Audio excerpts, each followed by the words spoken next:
The title of my lecture is as follows, and I'm from the Philippines. These are my disclosures. I declare no conflicts of interest. And I'd like to reach two things at the end of my slideshow. First, I'd like to emphasize the role of pre-op templating as a tool for your students for them to do successful surgery when they're fixing fractures. Second point is that I'd like to show you the evolution of creating the pre-op plan, whether you're using tracing paper, whether you're using an app, or you are augmenting it with a 3D print out or a combination thereof. So the cover of the AO Trauma Principles of Fracture Management is as follows. And not surprisingly, it's about preoperative planning. Because if you don't plan, you actually plan to fail. And these are the problems that we might encounter when we're doing the surgery. And ultimately, we're doing the surgery for the patient, not just for our own fulfillment. So this is how a typical day in my conference room looks like with my residents doing their preoperative plans for their patients. This is what the basic kit features in the templating envelope. And this is what my templating kit looks like. I still use my templating kit from residency up to present. So this is a 44A2.3 injury, and the patient took a misstep, and you can see a bimalleolar injury. And there are many ways to template this. So I still do it using paper. This is just a time lapse of how I trace the fracture fragments. I trace it with colored pens, fracture lines, implants, different colors each, and I have to label what I do for my pre-op templating. So this is the injury, and this is the final outcome of my preoperative template. This is it immediate post-op. This is 1 year follow-up. This is implant removal, and the patient is very happy. EOFA score 96.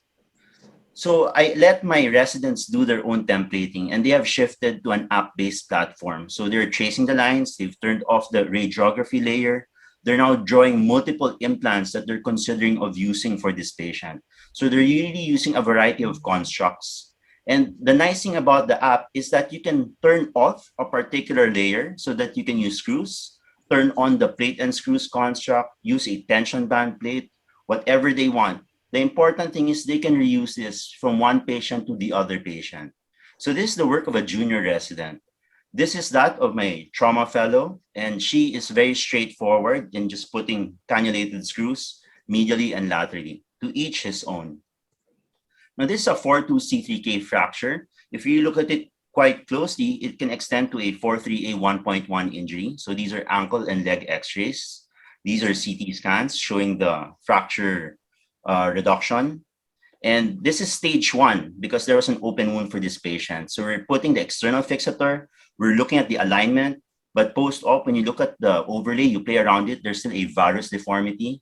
This is stage 2, where we're trying to fix the varus deformity. We're putting the plate, we are doing morphology, and then we're putting the screws. And here you can clearly correct the resident why there is no locking screw or why they're all cortical screws. So this is stage 1 post-op. This is stage 2 post-op.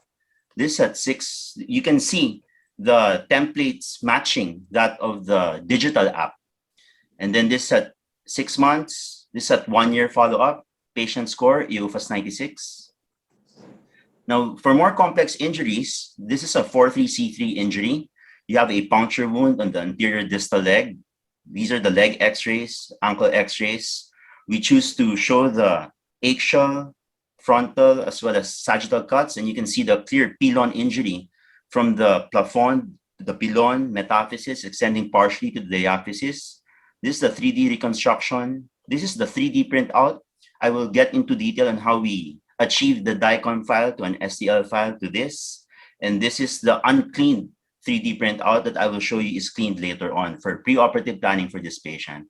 So the resident prepared plans A and B for this patient. So you have a long medial plate. You also have a plate and screw construct for the lateral malleolus. Plan B, you can see an intermedullary pin and a construct for an hybrid external fixator. These are the approaches or he considered based on textbook. We follow a few textbooks as prescribed text here in the Philippines. This is a 3D printout. You have to chop it off. You have to remove the rafts. You have to clean off the supports. And you can see the pilon resting on the talus.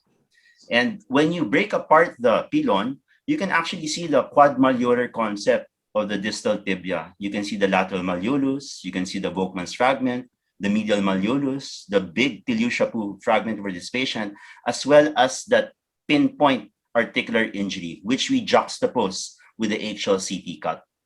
And if you don't want to do plan A or plan B, you can fix this using olive wires in the hybrid external fixator or Listerov frame. You can also prepare the implants that you have and prepare it before you actually do the surgery for the patient.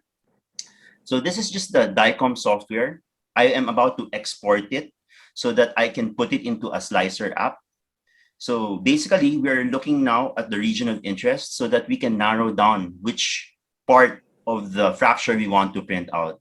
And we want to narrow it down simply because the bigger it is, the more time it will take to print out.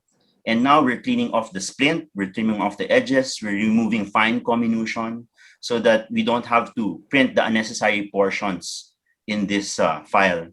And we export this as an STL stereolithography file. All of this can be done in a matter of 10 minutes. And this STL file you put into Cura or a slicer app. And what it will do is it will convert it into a language the 3D printer will understand. It's called a G-code file. And this G-code file will be transported or translated into the actual diagram. So here is the printout that's already been cleaned. We can actually print templates. So this is a sample of a template STL that you can download online from the library. It really depends how resourceful you are in finding these, because a lot of my students don't want to pay for these services, but they do them by themselves. So back to the same patient, the puncture wound has healed. We have some wrinkling, a little ecchymosis on the medial mid-leg, the anterior approach. We see the articular reduction. Intra-op, we see that intra-articular fragment, which we put back, and we juxtapose that to the 3D printout that they did before the actual surgery. This is the final construct. We do a lot of shooting just to see the articular reduction. Sometimes you have great ideas of how fixation can be, but the reality with the pandemic is that we might not have access logistically with these implants, and we have to work in an austere setting to be able to fix these injuries. So this is the post-op for this patient. This is the wounds 1 day post-op. We do passive range of motion, and then you can see the flicker on active range of motion. We also do printing of 3D implants simply because a lot of my residents have not seen or touched a titanium plate. So I print these out. So you have distally threaded cancellous screw, an ortho-eraser screw, a 2.7, 4.5 cortical screw, and a locking plate. And then you have to clean them up because some holes might still have the supports and rust from the 3D printing. They're actually printed to scale, so they can fit a screwdriver. And you can actually play around with them, let them feel what the implant is, what the shape is. And they can actually engage with the threads into the plate construct that you've made. And you can print this for each lesson for their learning. And if you're dealing with minimally invasive fracture surgery, you can teach them how you can thread the plate or strip the soft tissue so that the plate can slide in. So we've ventured beyond ankle trauma surgery. So this is also for ankle reconstruction. This is a patient with a bimalleolar injury from 2 decades ago, presenting with end stage with post-traumatic osteoarthritis. This is the right ankle weight-bearing film. The CT scan shows narrow joint space. You see a cyst formation, the pilon. This is the contralateral normal side. This is how my senior resident templates, again, tracing the fracture lines or the injury pattern, turning off the radiography, putting in the implants, and typing in or writing handwritten notes for his surgical tactic plan. And on arthroscopy, you can see the eburnated pilon and the plafond and the talus articulation, provisional pinning after joint preparation. This at immediate post-op, 1 year post-op, and you can see the good range of motion beyond the talotibial joint for this patient. Mobilization is also an issue. It's part of your rehab protocol as well when you're doing your plan. And we've decided to actually do 3D printing of our walking aids. So this is a peg leg. It's free online. And basically you get the STL, you print it again, you put it on the G-code, you have it in the 3D printer in your office, and then you can see the nice product before you. You can paint it, and this is how the patient will walk with it.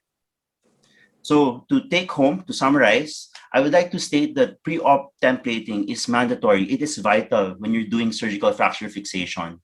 And it's really a reflection of how the surgeon thinks, and it allows the mentor to tell the students what his errors were in his chronology or sequence of surgical planning.